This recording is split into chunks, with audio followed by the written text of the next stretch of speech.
Global Watch Marching in Reverse: How Pakistan Celebrates Defeats as National Holidays. Pakistan has long been characterized by contradictions, and its leadership has once again veered into the realm of performative patriotism. On this occasion, however, they have gone beyond their usual reliance on rhetoric or censorship, choosing instead to officially commemorate what is widely regarded as a strategic failure in the recent military standoff with India, following the latter's Operation Sindoor, which struck militant infrastructure and military targets without reprisal. On May 13, the Shehbaz Sharif administration announced a new national holiday, Yom Marquez Haq Day of the Battle for Truth, to be observed annually on May 10, not to mark a victory, but what officials framed as a moral success over India, despite experiencing significant military losses during the four-day conflict. The circumstances surrounding this newly instituted National Day of Valor are far from obscure.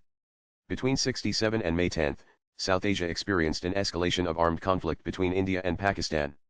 In response to the Pahalgam massacre, in which 26 Indian civilians were killed by Pakistan-backed Lashkar-Toiba militants on April 22, India undertook Operation Sindoor during the night of 67 May, aiming to demonstrate deterrence and punitive intent.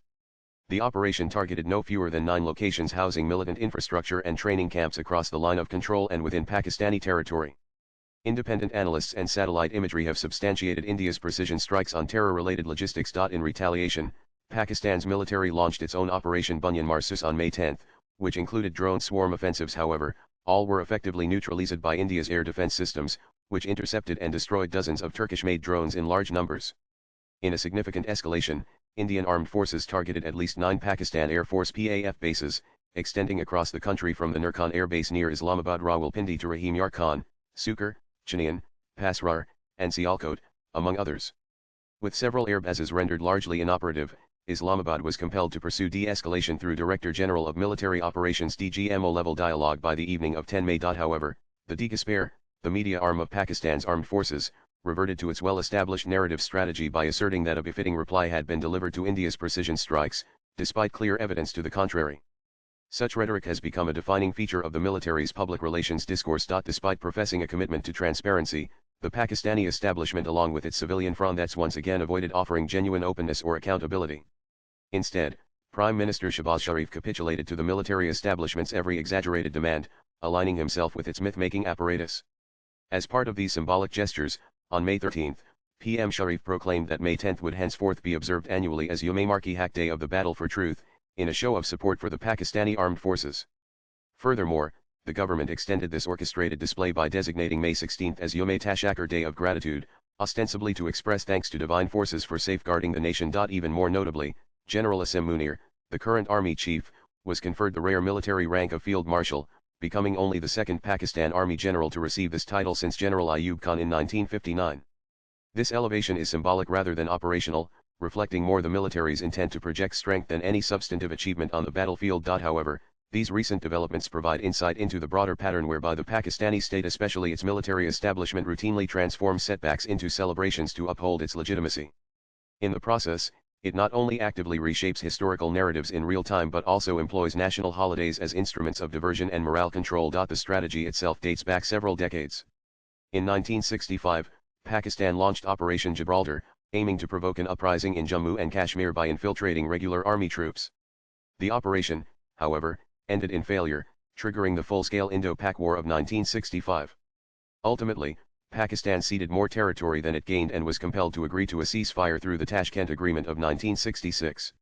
Nevertheless, each year on September 6, the country observes Defense Day, a solemn patriotic occasion featuring military parades and speeches glorifying Pakistan's alleged martial superiority. In 1999, Pakistani forces unlawfully crossed the line of control and seized strategic mountain positions in the Kargil region. The operation, carried out without civilian government approval, led to the deaths of hundreds of Pakistani soldiers as India launched a counter-offensive to retake the area. Nevertheless, General Pervez Musharraf, the architect of the Kargil debacle, appointed army chief by Nawaz Sharif after bypassing 2 senior officers only months earlier, soon assumed control through a military coup. Even today, Kargil is remembered in segments of Pakistan's national narrative not as a failure, but as a bold display of military ingenuity. What remains consistent across these episodes is the deliberate reconfiguration of national memory. Military defeats are recast as stories of resistance, while tactical blunders are reframed as moral triumphs. This extends beyond mere propaganda. It represents a sustained strategy of narrative management that shields the military from accountability and ensures the civilian government remains subordinate to the armed forces' entrenched authority. By designating May 10 as Yom Marquez Haq, The state is not merely revising the narrative of a military confrontation but is also proactively undermining dissent, stifling debate, and conditioning future generations to prioritize myth over reality. Educational institutions will present it as a moment of national victory, much like the portrayal of Operation Gibraltar.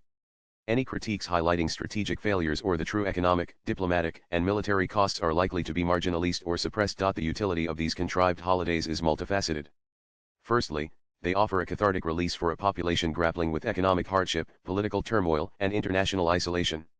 In a nation beset by soaring inflation, a depreciating rupee, and frequent IMF bailouts, mythologized nationalism provides an inexpensive form of escapism that discourages critical inquiry.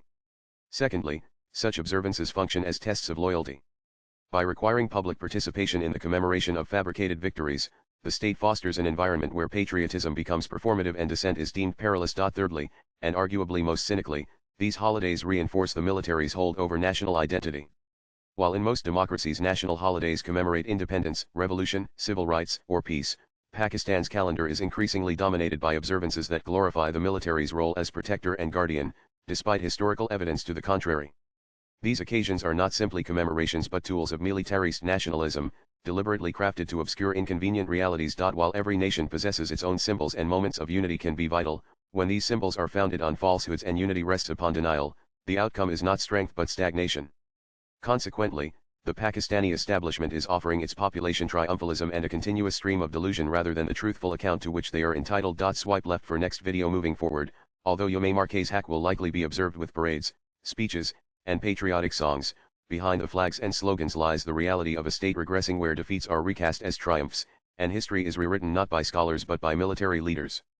Unless Pakistanis demand accountability from the establishment, their nation will remain ensnared in a cycle of self-deception, mistaking every backward step for progress. The writer is an author and a columnist.